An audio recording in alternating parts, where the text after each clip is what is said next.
어떻게 하면 저 사람의 마음을 바꿀 수 있을까? 아마 많은 분들이 이런 고민 해보셨을 텐데요. 오늘 우리가 나눌 이야기가 바로 이 질문에서 시작됩니다. 특히 그게 뭐 신앙이라든지 아니면 한 사람의 인생을 좌우하는 핵심 가치관 같은 거라면요. 정말 어렵죠. 누군가의 가장 깊은 믿음을 바꾼다는 건 어쩌면 우리 모두가 한 번쯤은 부딪혀보고 또 좌절해본 경험일 겁니다. 그런데요, 최근 뉴질랜드 빅토리 교회의 이달겸 목사님 설교에서 이 문제에 대한 아주 흥미로운, 어쩌면 좀 급진적이기까지 한 해답을 발견했습니다.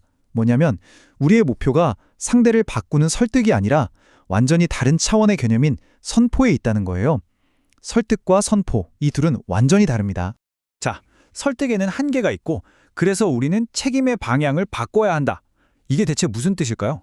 이게 우리의 소통 방식을 어떻게 완전히 뒤바꿀 수 있는지 지금부터 한번 제대로 파고들어 보겠습니다. 이 설교에서 말하는 선포는요, 단순히 어떤 기술을 말하는 게 아니에요. 이건 신앙의 행위에 가깝습니다. 핵심은 이거예요. 결과는 신의 영역에 맡겨두고 나는 오직 이 메시지를 충실하게 전달하는 데만 집중하는 거죠. 그러니까 저 사람이 받아들일까 안 받아들일까 하는 그 무거운 부담감에서 완전히 자유로워지는 겁니다. 한번 생각해 보세요. 이건 우리의 목표를 근본적으로 바꾸는 접근법입니다. 막 논쟁에서 이기거나 상대방한테서 네라는 대답을 기어코 얻어내는 게 목표가 아니에요. 그냥 내가 이 초대장을 제대로 잘 전달했는가, 이것만 확인하면 되는 거죠. 목표 자체가 완전히 바뀌는 겁니다. 근데 이게 뭐 최근에 나온 새로운 아이디어냐 하면 그게 아니라는 게 또 흥미롭습니다. 이 설교에서는요, 이게 기독교 신앙의 가장 중요한 인물들이 이미 삶으로 보여줬던 핵심 원리라고 주장해요. 대표적인 예가 바로 예수님의 방식이라는 거죠. 가만히 보면 그분은 메시지를 거부하는 사람들과 막 언쟁을 벌이면서 에너지를 쏟지 않으셨어요. 오히려 그 메시지를 기쁘게 받아들이는 사람들, 그러니까 제자들에게 시간과 노력을 집중하셨죠. 와, 이 구절이 정말 핵심을 꿰뚫었습니다. 당대 최고의 지성과 화려한 언변을 갖췄던 인물, 바로 사도 바울이잖아요. 근데 그가 아주 의도적으로 설득의 기술에 의존하지 않았다는 거예요. 인간의 지혜와 신의 능력 사이에 아주 분명한 선을 그어버린 거죠. 아니 근데 이렇게 오래된 원리가 왜 하필 지금 이 시대에 와서 특히 더 중요하다고 하는 걸까요? 이 설교는 여기에 대해서 아주 현대적이면서도 정말 날카로운 진단을 내놓습니다. 바로 브레인 로트라는 개념인데요. 이게 2024년 옥스퍼드가 선정한 올해의 단어이기도 합니다. 핵심은 이거예요. 우리가 온종일 짧고 자극적인 숏폼 콘텐츠에 노출되다 보니까 길고 깊이 있는 좀 미묘한 아이디어를 소화하는 능력 자체가 그냥 퇴화해버렸다는 겁니다. 그러니 전통적인 방식의 설득이 더는 먹히지가 않는다는 거죠. 자, 그럼 정리를 한번 해보죠. 말하는 사람의 설득력도 이제는 큰 의미가 없고 듣는 사람의 집중력은 바닥이라면 도대체 무엇이 사람의 마음을 움직이고 변화시키는 걸까요? 이 설교가 내놓는 답, 그 핵심 신학적 주장은 바로 이것입니다.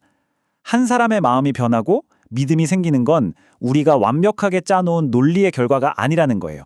이건 초자연적인 사건, 즉 성령의 역사라는 거죠. 다시 말해 우리 인간의 영역이 아니라는 뜻입니다. 자, 이 원리를 딱 받아들이는 순간 메시지를 전하는 사람의 역할은 어떻게 될까요? 와, 정말 180도 바뀝니다.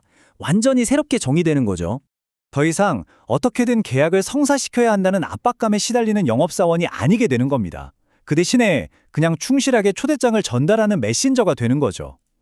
설교에서는 금속 탐지기 비유를 들던데 이게 참 재밌어요. 우리의 역할은 준비된 영혼을 만들어내는 게 아니라 이미 준비된 영혼을 찾아내는 거라는 거죠. 그리고 성경 누가복음에 나오는 한 비유가 이런 책임의 전환을 아주 기가 막히게 보여줍니다. 이 비유에서 종의 임무는 처음 초청했다가 거절한 손님들에게 가서 막 매달리고 설득하는 게 아니었어요. 주인의 명령은 아주 단호했죠. 됐으니까 방향을 바꿔라. 그리고 집이 가득 찰 때까지 계속 새로운 사람들을 찾아와라. 여기서 강권한다는 말이 되게 중요한데 이건 막 억지로 끌고 오라는 게 아니고요.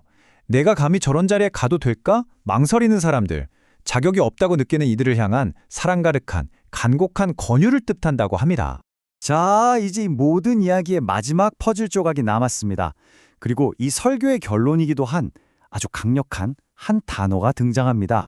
바로 에바다입니다. 열려라는 뜻을 가진 아람어죠. 예수님이 듣지도 말하지도 못하던 사람을 고칠 때 사용하셨던 바로 그 단어입니다.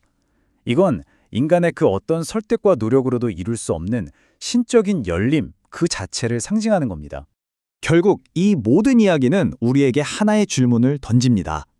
만약 우리의 책임이 결과를 만들어내는 설득이 아니라 그저 충실하게 메시지를 선포하는 것에만 있다면 앞으로 우리가 가장 중요하다고 믿는 아이디어들을 전달하는 방식은 어떻게 달라져야 할까요?